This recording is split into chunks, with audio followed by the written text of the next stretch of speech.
from uncovering leads and a series of anonymous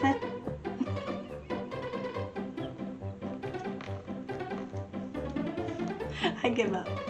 Just go read it.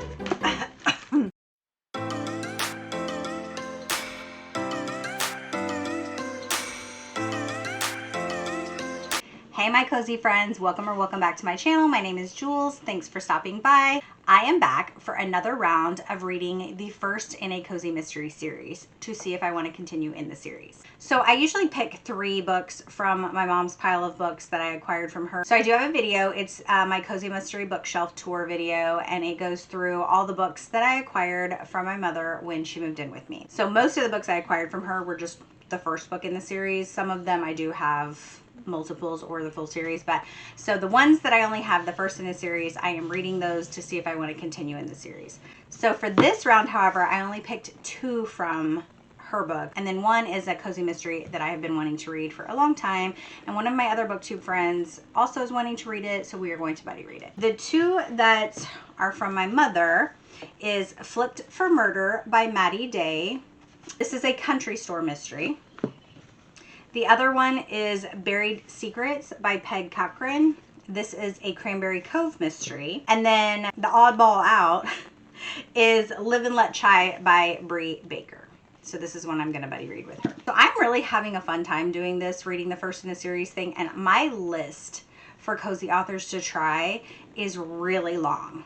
So I think I may start doing more of them to include other first in a series that aren't obviously my mother's. Eventually I'm going to run out of those, and I will probably still continue to do this because it's just fun getting a taste test of the book to see if you want to continue in the series, because let's be honest, some of these cozy series are long. So the first one I'm going to start with is Flipped for Murder, because my audio for this is up in like 3 days. So obviously I can read it without it, but I prefer to read them with it because they're just a good time. I love to tandem read. Anyway, so this one says, nursing a broken heart, Robbie Jordan is trading in her life on the West Coast for rolling hills of southern Indiana. After paying a visit to her aunt Adele, she fell in love with the tiny town of Southlake. And when she spots a for sale sign on a rundown country store, she decides to snap it up and put her skills as a cook and a carpenter to use. Everyone in town shows up for the grand reopening of Pans and Pancakes, but when the mayor's disagreeable assistant is found dead, Robbie realizes that not all press is good press. With all eyes on her, she'll have to summon her puzzle-solving skills to clear her name, unscrabble the town's darkest secrets, and track down a cold-blooded killer before she's the next to die. And of course, at the bottom, it says, includes recipes for you to try. We all know I love a cozy with some recipes. I will be back when I have some thoughts on this for you. Hello friends, I am back with an update on Flipped for Murder. I have done a lot of reading today. Today is Sunday, and I have done like 3 different people have had sprints today. So Jess had sprints this morning, Gabby had sprints this afternoon, and Kendall's doing sprints right now. I've just got a ton of reading done, so that's really all I've done today. So this morning I got 40% into this, and then I kind of switched gears and read a whole thriller book today. I actually was listening to it on audio while I was diamond painting, and my diamond painting is like it's like a horror themed, so it has like Jason, Freddy, Michael Myers, all of them. Anyway, so I kind of wanted a thriller vibe while I was working on that, so that's what I did. So yeah, finished that whole book today and 40% of this, and so I'm gonna get back into this because I'm having a good time with this so far. So the book right away starts off at the grand opening of Pans and Pancakes, which Pans and Pancakes is for, it's a country store, and she sells cookware, which is the pans part, and it also has a diner in it, so the pancakes. I find it interesting that the synopsis says that Robbie's nursing a broken heart, and after her visit to Aunt Adele, she falls in love with the town and sees a for sale sign on a rundown country store, decides to snap it up, and put her skills as a cook and carpenter to use. We don't get any of that in the book, which is fine. Because honestly, sometimes I hate when I read the back of the synopsis of the book, and then literally the first half of the book is just what was on the back of the book. That kind of drives me crazy. So I kind of like that the synopsis like leads you up to where we're starting at.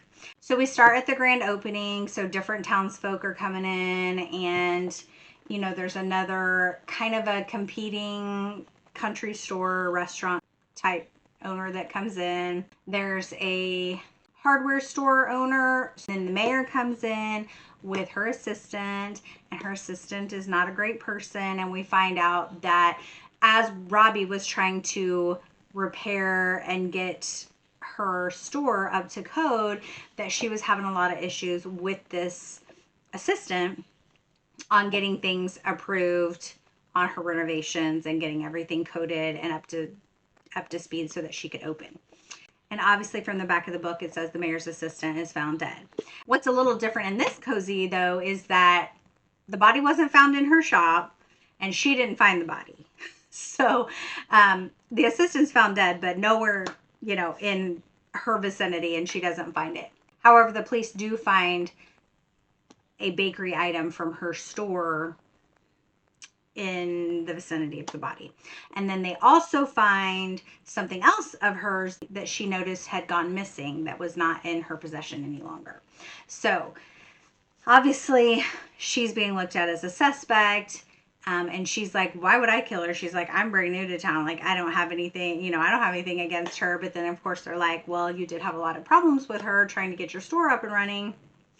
And she's like, but I wouldn't kill her for that. She's like, there's a lot of other people in here that could have a beef with her that would want to kill her. The mayor herself is like, she's an awful person. I don't like her. And a few other people that have come in also don't seem to have a good relationship with this assistant. So there seemed to be obviously a handful of people that could have done it. So Robbie's obviously making her list of suspects of who she thinks it could be, because she needs to clear her name.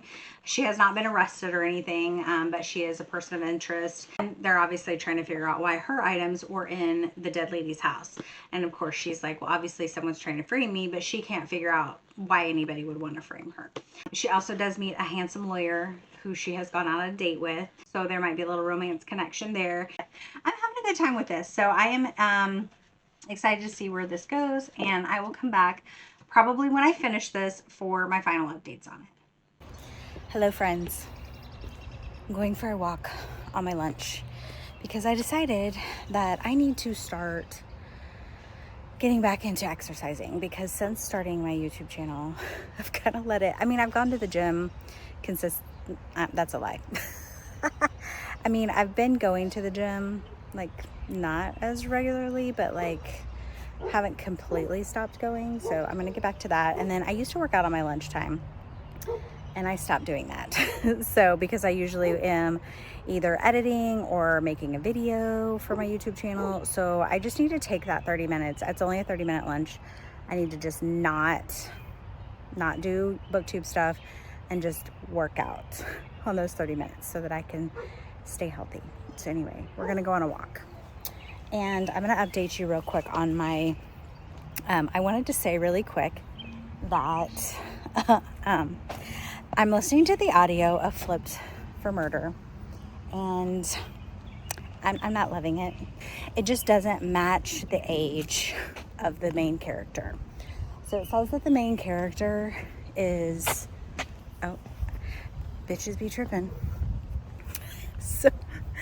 So it says that the main character is 27, but this audiobook narrator is like, sounds like she's in her 50s.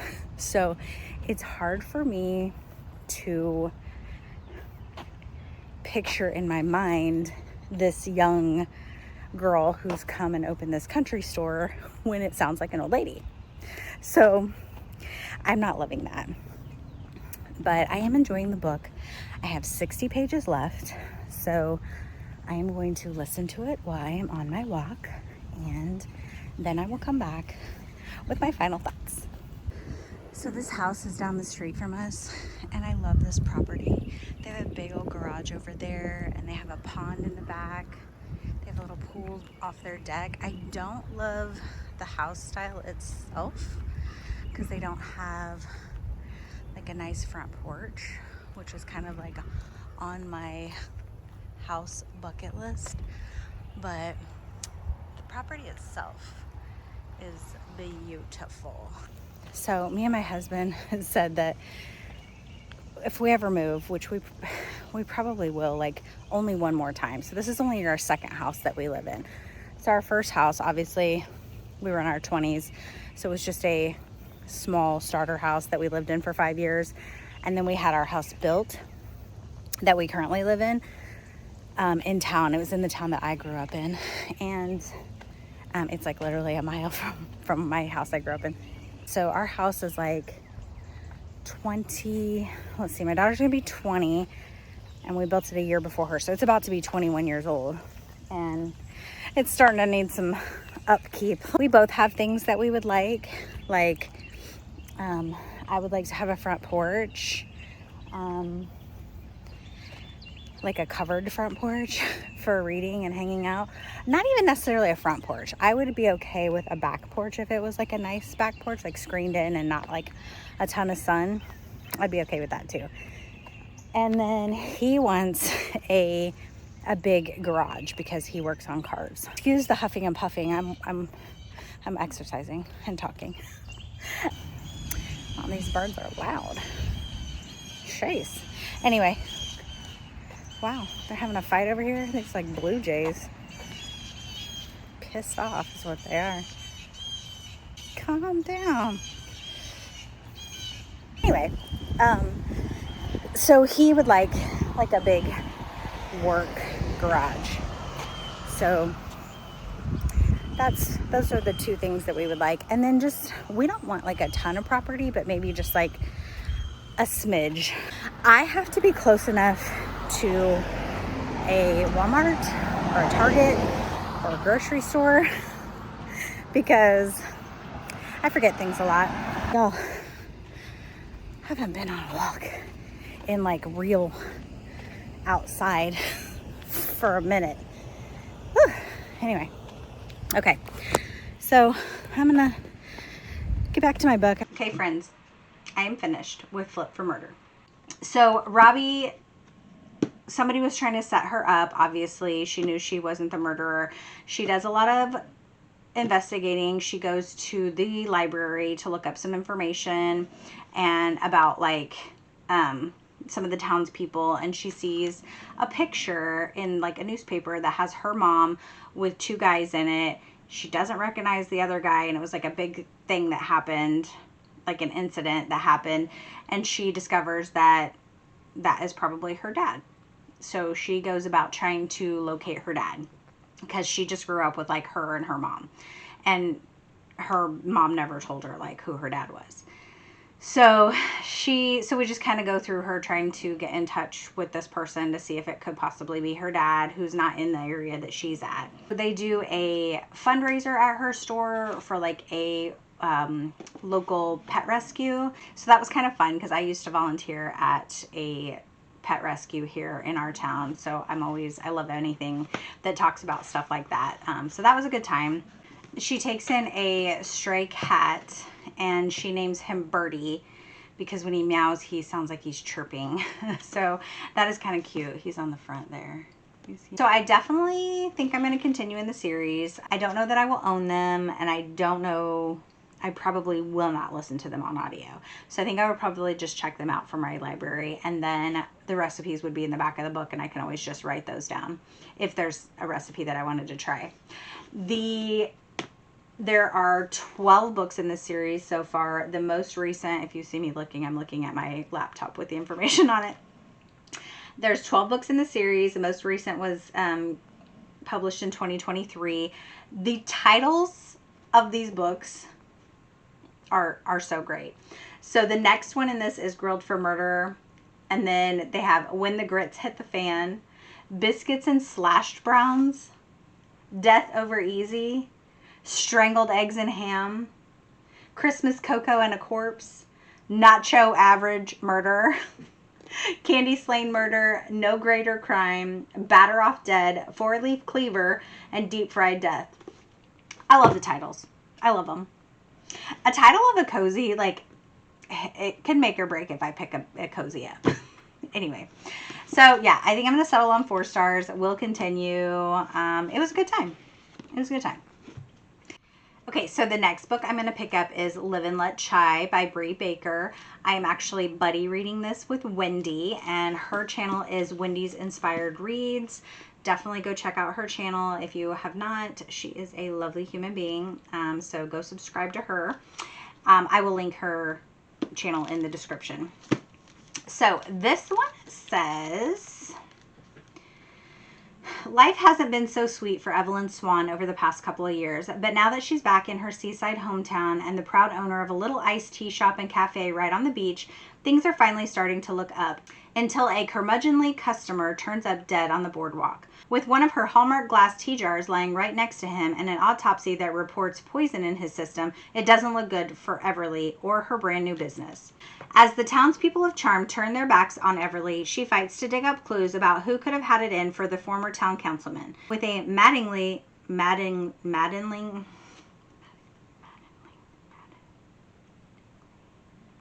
y'all, this word. Words, people, words. With a maddeningly, what? Why is that word? What? Why do we need that word to describe how handsome he is? Maddeningly. Y'all, I cannot say this word. Maddeningly.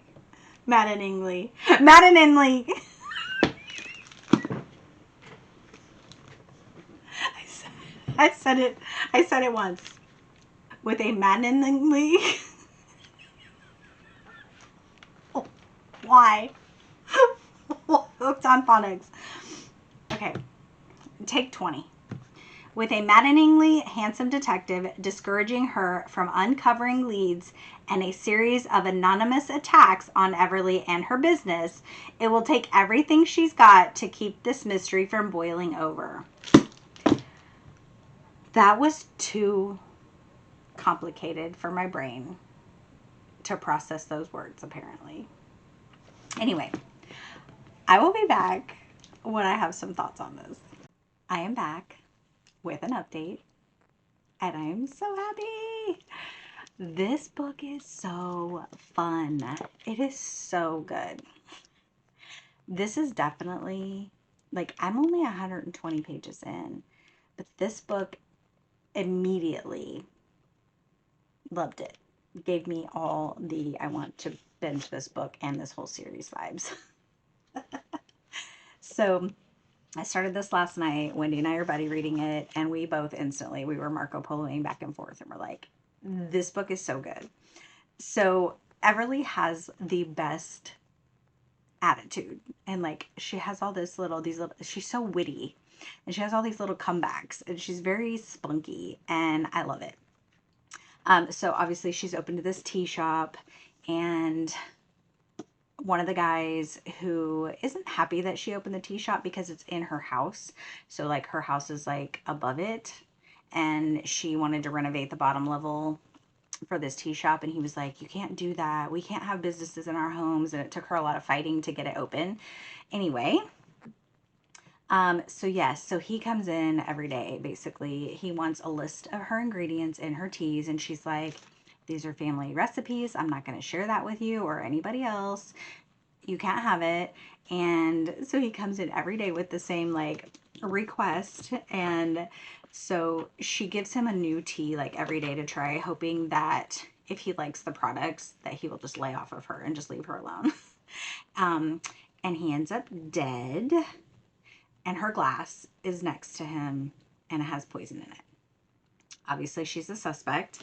So her aunts are in the same town with her, and there is apparently like a kind of like a family story that basically is like the Swan family women can't ever leave the town because it's bad luck. They just can't leave the town. And there's also like another kind of rumor that anyone who marries a Swan woman ends up dying. So just kind of these little superstitions based on her family. Anyway, she did end up leaving for a while, but then she came back. So everybody is saying that she is, you know, not really cursed, but has the bad luck because she left and came back. And so, and one of the things I tabbed on here, the detective that is in charge of this investigation is very handsome, and he just moved to town. So he's like interviewing her, and he made a comment in front of like all these people that he died of poison. And so now everybody thinks that her tea is what like poisoned him. There's just all these like rumors flying that she came back to get her revenge on the town and like poison people, and it's just hilariously crazy. But she said, I'd be lucky to sell another glass all week after Detective Big Mouth's earlier comments. Charm was a fairly superstitious town with as many legends and tall tales as actual facts, and locals seemed to prefer the former to the latter. I gripped the table edge. I would become a campfire story, the sweet tea slayer, or something equally awful. So I'm just laughing at the sweet tea slayer part. It was cracking me up. Basically, she knows she didn't do it. She's trying to figure out who would have wanted him dead, even though she argued with this man every day. She's trying to tell the detective, she's like, why would I be stupid enough to poison him with the product that I am literally trying to sell to people? She's like, that makes no sense. So, yeah, so her aunts live there in the town, and they're trying to tell her, you need to just do your grand opening thing like you were going to do, get people back in there. And so she made a bunch of flyers, and she's going to have this big open house thing. So I'm having a great time with this, and I will update probably after I finish it, because maybe not, maybe before then, I'm not sure, because I am going slower than I normally do because I'm trying to read another book for another vlog I'm doing, and I'm buddy reading it with Wendy, so we're kind of taking our time, and she's also reading another book that she's buddy reading with somebody else, so we're just Marco Poloing when we get to a certain point and talking about it. So but yeah, I'm having a great time. I haven't even finished this, and I can guarantee you that I'm going to recommend that everyone pick this up. Because like I said, I'm pretty sure I'm going to binge this series this summer. And there are recipes. So there is a recipe for a summer strawberry and peach tea. It's made with 10 cups cold water, 1 cup strawberry preserves, 8 herbal peach tea bags, 12 fresh strawberries, and ice. And so you make in the saucepan the water, the strawberry preserves, and the tea bags. You bring it to a boil, steep it, and then you pour in cold water, remove the bags, and then add the sliced strawberries, and you have a pitcher of tea. I'm gonna make it, totally gonna make it.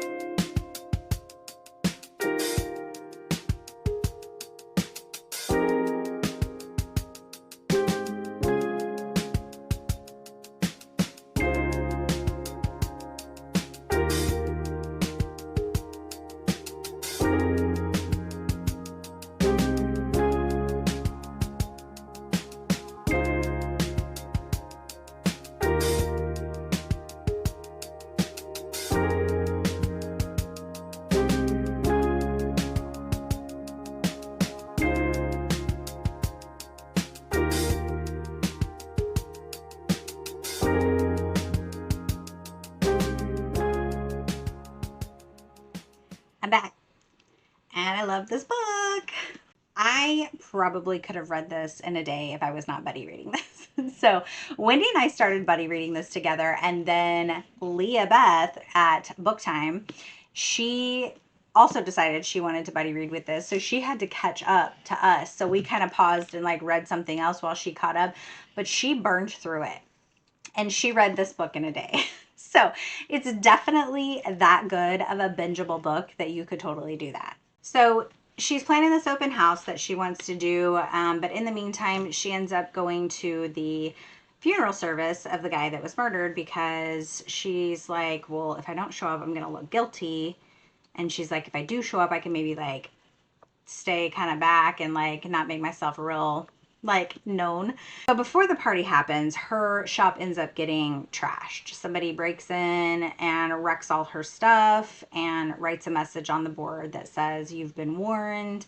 So somebody's trying to get her to back off, and the detective comes because she has to make a report. So the detective comes and he helps her clean up her shop, and then he stays, and they have cake, and then they have, you know, just conversations, and they're talking. She kind of finds him interesting. She does find out that he has a son and that he is a widower. I think it's fairly fresh, so he doesn't want to really talk about it. She also doesn't know why, and he's not saying why, he moved to Charm. She gets everything cleaned up. She gets all ready. Her aunts help her cook all the food and get everything prepared for this party. She's all worried no one's going to show up. Her aunts are like, people are going to come. So people do end up showing up. It's a good time. It's a good success. And then people are starting to leave early. And she's like, where's everybody going? And they're like, oh, there's like a celebration of life at the ex-wife's house of the guy who was murdered. And she's like, oh. She's like, I didn't know about it. Why didn't anybody tell me? And obviously because the ex-wife still believes that she killed her ex-husband. So she ends up going anyway. And she pops in for just a little bit and, you know, tries to do a little bit of snooping. And then when she leaves on her way out, she finds something by the trash and she takes it. Somebody sees her and obviously she gets herself in a little bit of trouble. I did not guess who the killer was. However, I don't really go into cozies trying to figure it out. Like, I don't go in thinking I'm going to figure out who, I'm going to solve the mystery. I just want to be present in the story and like get to know my characters and make connections with them and just have a good time. If you are a cozy mystery lover and you have not read this book yet, then you definitely need to pick this up. I think once you read this, you're going to want to binge the whole series like me, because that's what I'm going to do. So I am giving this 5 stars. Obviously, I know that a 5-star read in a different genre is completely different than a 5-star read in a cozy. So you can't compare. It's not apples to apples. So cozy, as in how I star just my cozies, this one is a 5-star.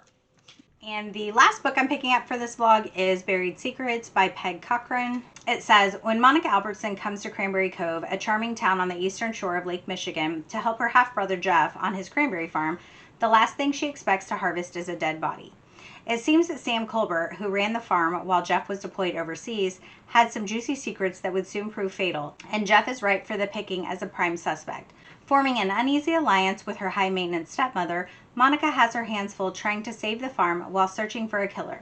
Colbert made plenty of enemies in the quaint small town, but which one was desperate enough to kill? Oh, and it says, includes delicious recipes. We shall see. We shall see. Let's just take a peek before I start the book and see. Sassamanash Farm Cranberry Coffee Cake. Let's see what's in that. Butter, sugar, eggs, vanilla, sour cream, flour, baking powder. Okay, that sounds good. However, I have never baked with fresh cranberries, so I don't know about that. But has anyone baked with fresh cranberries before? I've never bought fresh cranberries either. And it looks like it has a topping on it. That sounds good. We have cranberry butterscotch bars. I'm not sure how I feel about cranberry and butterscotch together. I don't know. Cranberry banana bread with streusel topping. That might be pretty good. Hello, I am back with updates on Buried Secrets. So I am on page 127, so I'm about 45% through. This book is actually reading really fast, so I do like that. So I will probably maybe finish it today. I have a whole lot of nothing going on. Today is Memorial Day, and I have just been doing a lot of editing. I had a lot of editing to catch up on, so I've been doing that. So my thoughts so far on this is it's pretty good. I'm enjoying it okay. It's reading like probably a 3-star for me, which is still good for a cozy. That's not bad at all. So we are following Monica. She's come back to the cranberry farm to help Jeff. So Jeff was overseas, was deployed overseas, like it said on the back of the book, and he came back and he actually has an injury that he is dealing with. So one of his arms does not work right. And so it's kind of hard for him to do the work that he really needs to do. So Monica's coming in to help him. There's also like a country store there where they sell all kinds of, you know, country goods, and they have cranberry baked goods, muffins, scones, coffee cakes, things like that. So Monica actually likes to bake, so she decided she was going to make fresh goods, because apparently they were just getting like, you know, like the overprocessed type goods that they were selling, and so she wants to make these fresh baked goods. So she has been making goods, but Jeff is also showing her the ropes on how they harvest their cranberries. So I did find it interesting that they kind of go over the process of how they harvest the cranberries in the bog. And how they tell if they're good or bad, like depending on the air pockets inside the cranberries, they will either float or sink. I thought that was very interesting. Fun fact. So that was fun. And then obviously, while he was out showing her the ropes in the bog, they find the dead body. Right before that, Monica had found out something about the guy who's dead, that could potentially have a reason why her brother would have wanted him dead. But also there's a lot of other people in the town who would want him dead, because apparently Sam Colbert goes and throws his weight around. I guess he owns a lot of property, and so he just thinks he's like the cream of the crop and can do whatever he wants. So she obviously starts to do some snooping. So she's asking around town. There's a candy shop. It's called Gumdrops Candy Shop, and the owners are a set of elderly twins. And they are kind of fun and spunky and apparently know everything that goes on in the town.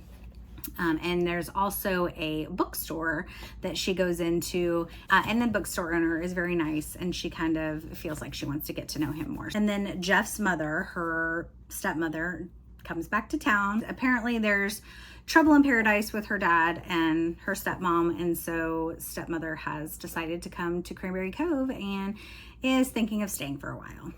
So and she is kind of high maintenance and kind of out of place in Cranberry Cove. But anyway, so I'm liking it so far. That's all I really know. She's just kind of getting to know the townspeople and the sleuthing. And oh, there is a worker of Jeff's that is kind of suspicious. They don't really know much about him. He seems like he might be there illegally in the country. So I will be back after I finish this with my updates and my final thoughts. Hey friends, I am back with my final update on Buried Secrets. I did finish this actually a few days ago, and I just have not had time to come back and do an update. So here I am. So pretty much Monica just continued to run the country store, bake her goods for it. She's hangs out with Greg a little bit, the owner of the bookstore, and she's getting to know him, and at one point kind of maybe thinks he might be suspicious, because she found out that he had actually campaigned against him for mayor and lost due to like Sam, the guy that was murdered, doing like shady stuff. So but a lot of people in this town really just didn't like this guy. She does some shopping in the local market, and she kind of gets this idea of possibly selling some of their products there, like making products, maybe like jams and salsas and things, something that they can bring in more revenue for the cranberry farm. So we just kind of follow along that. So I'm not surprised by who the killer was. In the back of my mind, kind of wondered, but there was a little twisty part in here that I didn't see coming, or like the reasoning behind the murder. So obviously I did not make any of these recipes because I don't know what I was thinking, because I don't harvest cranberries. They are a fall into winter seasonal fruit. So they harvest from mid-September through early November. So that is obviously why I could not find any fresh cranberries. So I did not make anything because these called for fresh cranberries, and I do not have that because it is obviously summer. So had I known that, I probably would have saved this book for fall, but it's okay. I still enjoyed it. I had a good time with it. So this was reading about like a mid 3 for me. So I don't do half stars. So I went ahead and rounded up to 4 on Goodreads, just because it was a pretty fun time and I liked like kind of the cranberry harvest facts of it. I will probably pick up the next in this series, but I'm not going to keep this on my shelf. So these aren't ones that I want to collect. So I'm going to put this in my Pango shop. That is it for this cozy vlog. So to recap, we had Flip for Murder, 4 stars, will continue. Live and Let Chai, 5 stars, will continue. Buried Secrets, 3.5 to 4 stars, will continue. I'm not going to own any of these. I will just pick them up from my library or do audios for them. But all in all, a very good, successful reading vlog. I enjoyed all of these and I am looking forward to continuing in them. So I already have my next books picked out. I'm going to try in the month of June to do 2 rounds of this. One with my books from my mom's shelf and one just some themed ones that I've kind of come up with that I want to do. So keep your eye out for my June TBR video. Should be coming out very soon. I will share with you the cozies that I'm going to be reading next month. And yeah, thanks for hanging out with me. I hope you guys enjoyed this vlog. If you did, make sure to like and subscribe if you are not already. And until my next video, friends, be yourself, be awesome, be kind.